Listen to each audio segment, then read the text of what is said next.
Hello everyone and welcome to the 6th lesson of this Python from Scratch course, where we are going to see how to utilize everything we've learned so far to write some semi-big programs, and where we're going to discuss the thinking process behind software development and writing code. We're going to do that by looking at a simple example of writing a calculator program, which is described here. We're going to break it down into different steps of an algorithm, and then we're going to look how we can actually implement that algorithm in code. So let's start with the problem description. At no point in your programming career will you be told exactly what to do or how to achieve that goal. You will be given some abstract task by a customer or your boss who will tell you, I want this result, and it's your job as a programmer to achieve that result through implementing and figuring out an algorithm to do so. So let's read through this task. Create a calculator program which is capable of doing addition, subtraction, multiplication, division, and raising to the power. So it's actually pretty well described, but it is quite a small task. For a much larger task, it would be a lot more abstract, and you would have to figure out a lot of nuances. So what we know from this description is that the user is going to have some numbers and some operations that are going to apply to them, and what they want is a result of that operation. So we know the beginning state the user is in right now, and the end state we want to get the user into. And we have to figure out step by step how we take them from the unsolved state to the solved state.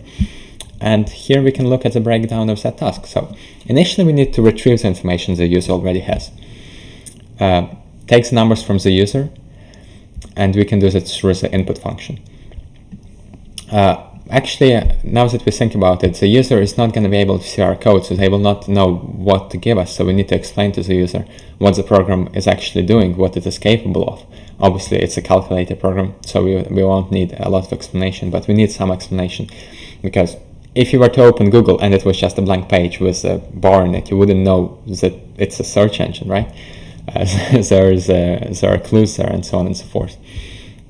Then we need to think about, once we've retrieved the information from the user, what do we do with it? Well, we know that using input function, everything will be treated as text. We've learned that in previous lessons. So we know that we need to convert it to numbers. We know how to convert it to integers, but we also can try converting them to floats, aka real numbers, which we haven't learned yet, but I will show you how to easily find pieces of information regarding Python like these in any search engine. Now that we received the numbers from the user, we also need to receive the operations that the user wants to apply to these numbers, aka whether they want to add, subtract, multiply, divide, or raise to the power of these numbers. And now we received all the necessary information we need to the user, and now we actually need to do the calculation. So we carry out the calculation, and we do that using the basic mathematical operations already available and defined in Python. And once we've done that, we we present the answer to the user using our print function. So all of these steps, taken one by one, will take us from the unsolved state, in which the user has two numbers and the operations they want to apply to them, to a solved one, where the user has the result of the operations they wanted to apply. And now let's look at how we actually do it in code. A few things to note. Since this code is slightly bigger than what we're used to, it's not too big yet, it's just 49 lines of code, but anyway, it already doesn't fit on the screen, so it is nice to have some comments at the start explaining what the program is capable of, so that whoever is going to read it in the future doesn't need to go down to find out what the program does. They can just look at the comments, multi-comment at the start of the program, and they will immediately understand what this program is capable of. So it's a pretty simple program. So we just say it's a basic calculator, and it's capable of the following actions. Then we have a bunch of functions which we're actually going to return to later. So first let's look at the main program and see how it compares to the breakdown we had in previous file. So as you can see, we have a comment saying that the main program is beginning here. We have a comment saying that the program welcomes the user. And immediately you can see, just by reading the comments, we don't actually need to read the code to understand what this piece of code does. We know that the main program starts here, and initially it's going to welcome the user to the program. But if we were to actually look at the code, we would see that it would print out basic calculator, and it would print out the following text. It is capable of addition, subtraction, multiplication, division, raising to the power. So that's exactly what we described here. That's the first step of our breakdown. We need to explain to the user what our calculator program is capable of in order for them to be able to utilize it properly. Next, as you can see, there is a break here, so that we are going to the next step of our breakdown, and input values and operation. Again, immediately, just from the comment, we know what this code does. We know that we are taking values and operation information from our user, using input functions and using float functions to convert text to real numbers, which we are going to get back to. Again, next step for our breakdown, carry out the operation. So here we have if else statement, which basically checks what operation user wants to apply, and depending on which operations they want to apply, we will call the relevant function to do so. Notice how we broke down our code into separate bits. We could write the addition, division, multiplication, and so on and so forth inside these if statements, but then it would mean the code is not reusable. And now that we defined our own functions, we can call them wherever we like and as many times as we like, and we will know immediately that the subtract function subtracts one number from another, and because that's pretty self-explanatory, and that's why we have chosen this name for this function. So yeah, if the operation chosen is an add, we add, subtract, multiply, divide, and raise to the power. And notice we also have an else statement at the end of our if else, saying that if none of these if-elifs turn out to be true, then the else statement will trigger, which will print that the chosen operation is not recognized, because obviously a user can misclick or mistype, or they can enter something that our calculator does not support. For example, calculating logarithms and so on and so forth. It will print that operation is not recognized, and it will exit the program. Again, we have not learned the exit function yet, but it is very simple to find. So when you're programming, you will encounter situations where you just don't know how to do something, and no matter how much you learn, you will encounter those. So it is important that you know how to find information online quickly and efficiently, which we are going to look at the moment. In the moment. And finally, the last step of our breakdown presents the answer using the print statement. We present result, and result, which is the variable where we store the result of our operation. So that's the basic logic of our program, and that's how you would usually think about solving a problem, regardless of how big it is. The bigger the program, the more divide and conquer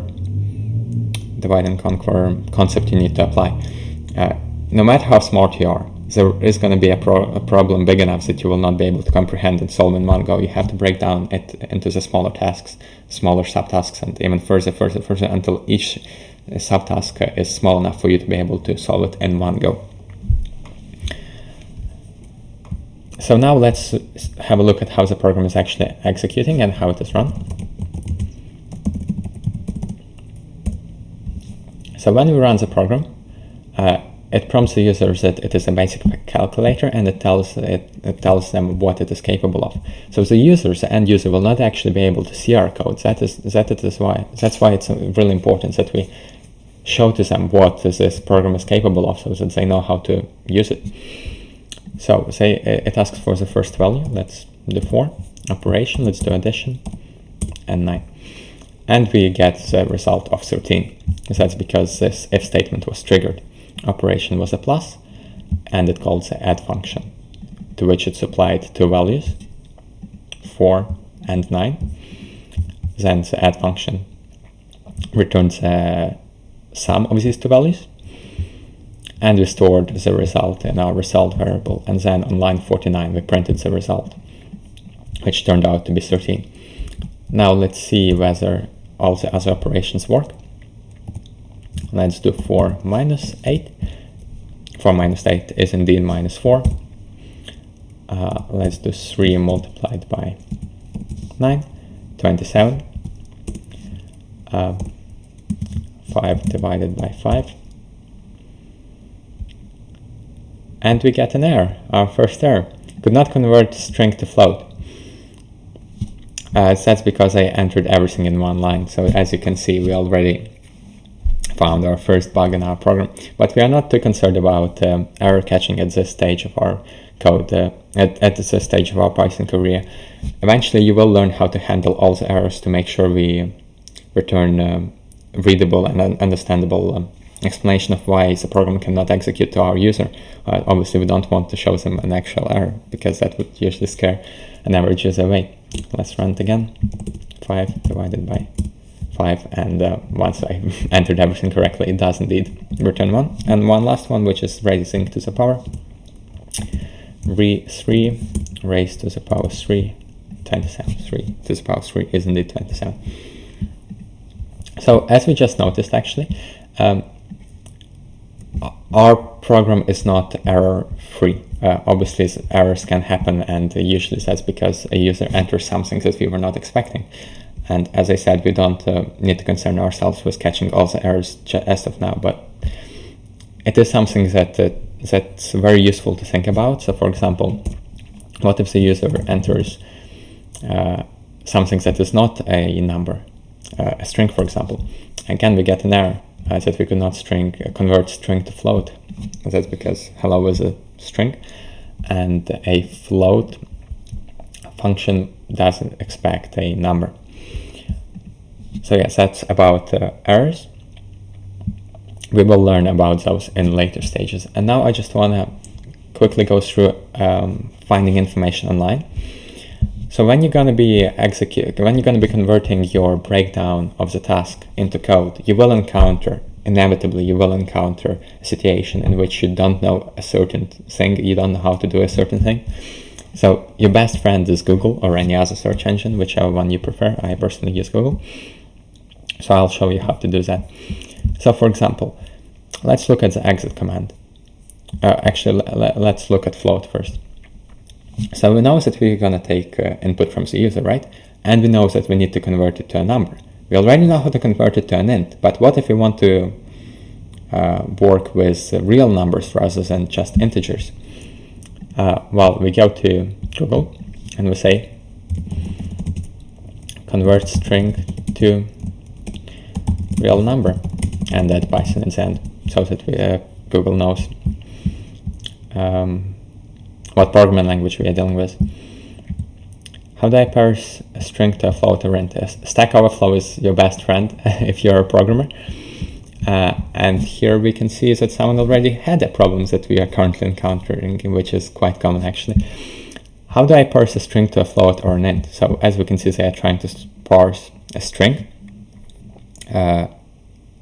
which is actually a real number but stored as a string in Python, and they're asking for help. And we can find an answer which has a tick, which basically means that whoever had the original question was able to solve it using the solution. And we can see that they use a function float, and they put a variable which was originally a string, and it will convert it to an int. And then they also have additional information which we are not actually using in our program, but which might come in handy later if we want to convert a float into an int, so which would round our answer to the closest integer. We do int brackets float brackets our value. So it will happen sequentially. First our value will be converted to float, and then it will be converted to int, which will round it to the nearest integer. So immediately we were able to find exactly what we were looking for just by going to Google. Or if we want to, let's go back to Atom. If we want to end our program prematurely without going further, we know how to do that in functions using the return command, but we don't know how to do it in the whole program, right? So again, you encountered a piece of information, a piece of code that you don't know how to use, or you want to achieve something and you don't know how. Sorry, I'll just mute my phone.